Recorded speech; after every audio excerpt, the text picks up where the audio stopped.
UP board class 12 के प्यारे विद्यार्थियों, स्वागत है आपका हमारे यूट्यूब चैनल रिस्पॉन्सिव क्लासेस में। 2025 का मॉडल पेपर है भूगोल का, और ये पूरा मैं भूगोल यानी ज्योग्राफी का पूरा पेपर आंसर के साथ सॉल्व कराने वाला हूँ, और ये आपकी आगामी परीक्षा के लिए बहुत ही महत्वपूर्ण है। तो सभी लोग वीडियो को लाइक करिएगा और चैनल को सब्सक्राइब करिएगा। पूरा क्वेश्चन, पूरा मॉडल पेपर मैं आपको आंसर के साथ बताऊंगा। समय आपको इसमें 3 घंटा 15 मिनट मिलेगा, और प्रारंभ के 15 मिनट परीक्षार्थियों को प्रश्न पढ़ने के लिए निर्धारित होता है इसमें। और यहाँ पे कुछ निर्देश लिखे हुए हैं जो आप इसको पढ़ सकते हैं, जिसमें आपके जो शुरुआत के 1 से 8 बहुविकल्पीय प्रश्न हैं। इन बहुविकल्पीय प्रश्न कुछ इस प्रकार के आते हैं। पहला प्रश्न है, मानव भूगोल से संबंधित प्रथम ग्रंथ की रचना किसने की थी? तो मानव भूगोल से संबंधित प्रथम ग्रंथ की रचना रैटजेल ने की थी। बाल लिंगानुपात में गिरावट के मुद्दे को संबोधित करने के लिए भारत सरकार ने निम्न से कौन सा कार्यक्रम प्रारंभ किया? हम दो हमारे दो, परिवार में 2 बच्चे ही अच्छे हैं, सीमित परिवार सुख का आधार, बेटी बचाओ बेटी पढ़ाओ। तो ऑप्शन नंबर घ सही हो जाएगा, बेटी बचाओ बेटी पढ़ाओ। प्रश्न संख्या तीसरा है, निम्नलिखित देशों में कौन सा देश भूमध्य सागरीय वनस्पति के लिए प्रसिद्ध है? तो भूमध्य सागरीय वनस्पति के लिए इसमें से कौन सा देश प्रसिद्ध है? क्या भारत है, चीन है, इंडोनेशिया या फिर चिली है? तो ऑप्शन नंबर घ सही हो जाएगा, चिली। निम्नलिखित में से कौन सा एक वनों पर आधारित उद्योग है? तो वनों पर आधारित उद्योग कौन सा है? क्या सीमेंट उद्योग है, वस्त्र उद्योग है, कागज उद्योग है, एल्यूमिनियम उद्योग है? तो इस प्रश्न का सही उत्तर हो जाएगा कागज उद्योग। वनों पर आधारित कौन सा उद्योग है? कागज उद्योग है। अगला प्रश्न है, निम्न में से कौन सा देश चिकित्सा पर्यटन के क्षेत्रों में तेजी से उभर रहा है? तो बिल्कुल Bharat, Thailand, Malaysia, Singapore, Switzerland, Australia. तो ये सारे ही देश क्या हैं? चिकित्सा पर्यटन के क्षेत्र में तेजी से उभर रहे। इस प्रश्न का सही उत्तर हो जाएगा ए सभी। निम्नलिखित में से कौन सा उत्तरी अमेरिका की बृहद झीलों का भाग नहीं है? तो उत्तरी अमेरिका की बृहद झीलों का भाग कौन नहीं है? तो भाई विक्टोरिया नहीं है। ऑप्शन नंबर ग सही हो जाएगा। दक्षिण अमेरिका राष्ट्रों में कौन सा एक ओपेक का सदस्य है? तो ओपेक का सदस्य कौन है? एक सदस्य वेनेजुएला ओपेक का सदस्य है।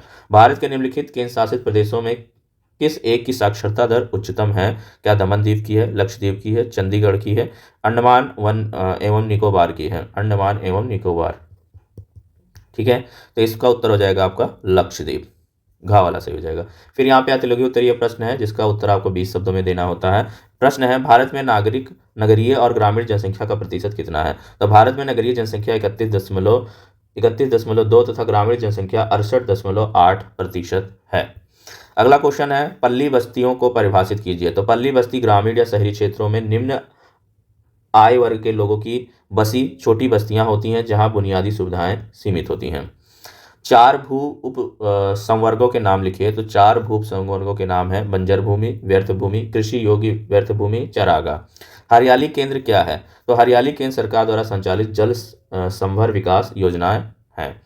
भरमौर क्षेत्र में किस जनजाति का आवास होता है? तो भरमौर क्षेत्र में ऋतु प्रवास करने वाली गद्दी जनजाति का आवास है। स्वर्णिम चतुर्भुज परियोजना क्या है? दिल्ली, मुंबई, चेन्नई तथा कोलकाता 4 महानगरों को जोड़ने वाली 4 से 6 लेन वाली महत्वपूर्ण राजमार्ग परियोजना को स्वर्णिम चतुर्भुज परियोजना कहा जाता है। 15वां है, विश्व के किन्हीं 2 प्रमुख बंदरगाहों का उल्लेख कीजिए। तो विश्व के प्रमुख 2 बंदरगाह निम्नलिखित हैं, संघाई बंदरगाह, सिंगापुर बंदरगाह। फुटकर व्यापार सेवाएं क्या हैं? तो उपभोक्ता द्वारा विक्रेताओं से प्रत्यक्ष रूप से वस्तु एवं सेवाएं खरीदना फुटकर व्यापार सेवाएं हैं। फेरी वाले, रेहड़ी वाले, डोर टू डोर सेवाएं देने वाले इसी सेवा में जुड़े हैं। फिर यहाँ पे लघु उत्तरीय प्रश्न 50 शब्दों में आपको लिखना होता है, जो कि 4 मार्क्स का होता है। मानव भूगोल के प्रमुख उपागम का वर्णन कीजिए। तो मानव भूगोल के प्रमुख उपागम निम्नलिखित हैं, प्रत्यक्षवादी उपागम, व्यवहार आत्मक या आचार परक भूगोल, मानववादी उपागम, क्रांति परक मार्क्सवादी उपागम, कल्याण परक उपागम और तंत्र उपागम। जनसंख्या वितरण को प्रभावित करने वाले कारकों का उल्लेख कीजिए। तो जनसंख्या वितरण को प्रभावित करने वाले कारक मुख्य रूप से भौगोलिक, आर्थिक, सामाजिक और राजनीतिक होते हैं। भौगोलिक कारकों में जलवायु, स्थलाकृति, जल संसाधन और मिट्टी की उर्वरता शामिल है। आर्थिक कारकों में उद्योग, व्यापार और रोजगार के अवसर आते हैं। सामाजिक और राजनीतिक कारकों में नीतियां, सुरक्षा और बुनियादी सुविधाएं महत्वपूर्ण होती हैं। महामार्ग से क्या आशय है? तो महामार्ग से आशय उन प्रमुख सड़कों या राजमार्गों से है जो विभिन्न शहरों, राज्यों या देशों को आपस में जोड़ते हैं। ये सड़कें तेज और सुगम यातायात के लिए बनाई जाती हैं और आर्थिक, सामाजिक और व्यावसायिक गतिविधियों के विकास में महत्वपूर्ण भूमिका निभाती हैं। भारत में इन्हें राष्ट्रीय राजमार्ग भी कहा जाता है। तो बच्चों, वीडियो अगर अच्छी लगी हो तो वीडियो को लाइक करते जाएं, चैनल को सब्सक्राइब कर लें, ताकि मेरे द्वारा अपलोड की गई वीडियो का नोटिफिकेशन आपको मिलता रहे।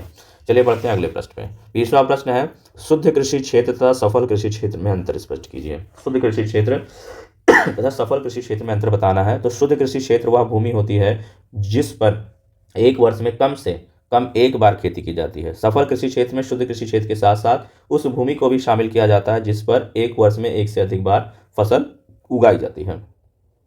फिर है भारत में सिंचाई के साधनों का वर्णन कीजिए। तो भारत में सिंचाई के प्रमुख साधन नहरें हैं, ट्यूबवेल हैं, तालाब और वर्षा जल संचयन है। नहरें विशेष रूप से उत्तर भारत में प्रचलित हैं, जबकि ट्यूबवेल और कुएं जल स्रोतों पर निर्भर करते हैं। जलाशय और चेक डैम भी सिंचाई में सहायक होते हैं, जिससे कृषि उत्पादकता बढ़ती है। 22वां नंबर का प्रश्न है, भारत में अभ्रक के वितरण एवं उत्पादन का विवरण दीजिए। तो भारत में अभ्रक यानी माइका का प्रमुख उत्पादन झारखंड, बिहार, राजस्थान और आंध्र प्रदेश में होता है। झारखंड का कोडरमा जिला अभ्रक की राजधानी कहलाता है। राजस्थान में जयपुर, उदयपुर क्षेत्र प्रमुख है। भारत दुनिया में अभ्रक का एक प्रमुख उत्पादक है और निर्यातक देश है। फिर यहाँ पे दीर्घ उत्तरीय प्रश्न जिसका उत्तर आपको 150 शब्दों में देना होता है। भारत में लौह अयस्क के उत्पादन एवं वितरण का वर्णन कीजिए।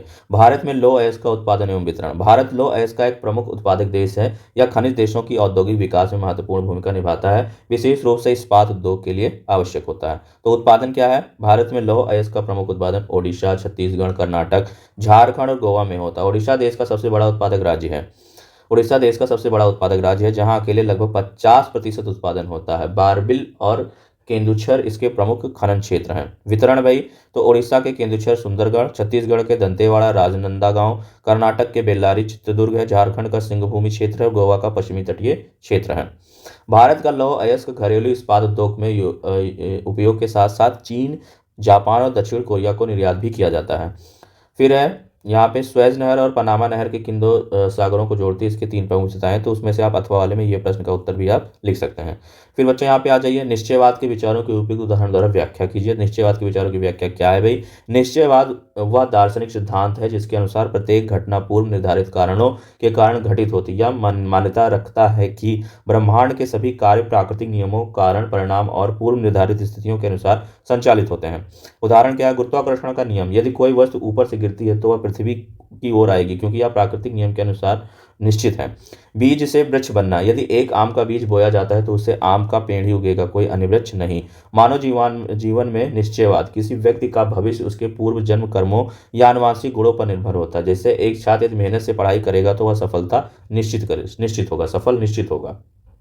इस प्रकार निश्चयवाद यह बताता है कि कोई भी घटना स्वतः नहीं घटती, बल्कि उसके पीछे कोई ना कोई निश्चित कारण जरूर होता है। फिर यहाँ पे अथवा वाला आप प्रश्न ये दे सकते हैं कि जनसंख्या घनत्व क्या है? जनसंख्या घनत्व को प्रभावित करने वाले कारकों की समीक्षा कीजिए। इसका भी आप उत्तर अथवा में ले सकते हैं। मैंने एक एक प्रश्न का उत्तर यहाँ पे लिखा है। भारत के दिए गए मानचित्रों में निम्नलिखित को उपयुक्त चिन्हों द्वारा दर्शाइए, उनके नाम भी लिखिए। तो चाय का प्रमुख उत्पादन क्षेत्र आपको मानचित्र में दिखाना है। लौह खनिज उत्पादन के दो प्रमुख उत्पादन क्षेत्र बताने हैं। लौह इस्पात का एक प्रमुख संयंत्र बताना है। पश्चिम रेलवे के दो प्रमुख स्टेशनों के नाम बताने हैं। अरब सागर में गिरने वाली प्रमुख नदियां बतानी है। तो चाय का प्रमुख उत्पादक क्या होता है? असम आपको दिखाना होगा। कंजीरंगा क्षेत्र या डिब्रूगढ़ आपको मैप में हाईलाइट करना होगा। लौह खनिज उत्पादन क्षेत्र के प्रमुख क्षेत्र हैं झारखंड, सिंहभूम और उड़ीसा केओंझर। लोहा इस्पात संयंत्र है भिलाई इस्पात संयंत्र छत्तीसगढ़। पश्चिम रेलवे के दो प्रमुख स्टेशन मुंबई छत्रपति शिवाजी टर्मिनल और अहमदाबाद जंक्शन। अरब सागर में गिरने वाली प्रमुख नदियां हैं नर्मदा नदी। 20वां प्रश्न है, विश्व के दिए गए रेखा मानचित्र में निम्नलिखित उपयुक्त चिन्हों को द्वारा दर्शाए गए उनके नाम भी लिखें। वाणिज्यिक पशुपालन का प्रमुख क्षेत्र, एक पार महाद्वीपीय रेल, एक आसियान देश, यूरोप का प्रमुख सागर बंदरगाह, चीन का प्रमुख कोयला उत्पादक क्षेत्र। तो भाई वाणिज्यिक पशुपालन का प्रमुख क्षेत्र क्या है? पंपास घास भूमि, अर्जेंटीना दक्षिण अमेरिका में यह है, वहां आपको दर्शाना होगा। एक पार महाद्वीपीय रेल ट्रांस साइबेरियन रेलवे है, यह रूस यूरोप से एशिया तक फैला हुआ है। एक आसियान देश थाईलैंड, इंडोनेशिया और मलेशिया में। यूरोप का प्रमुख सागर बंदरगाह रॉटरडैम नीदरलैंड्स और चीन का प्रमुख कोयला उत्पादन क्षेत्र शांगशी प्रांत। तो ये आपको वर्ल्ड मैप में दिखाना होगा। तो वीडियो कैसे लगी सब लोग कमेंट जरूर करिएगा। वीडियो अच्छी लगी हो तो वीडियो को लाइक करिएगा, चैनल को सब्सक्राइब करिएगा। मिलते हैं नेक्स्ट वीडियो में, तब तक के लिए नमस्कार, जय हिंद।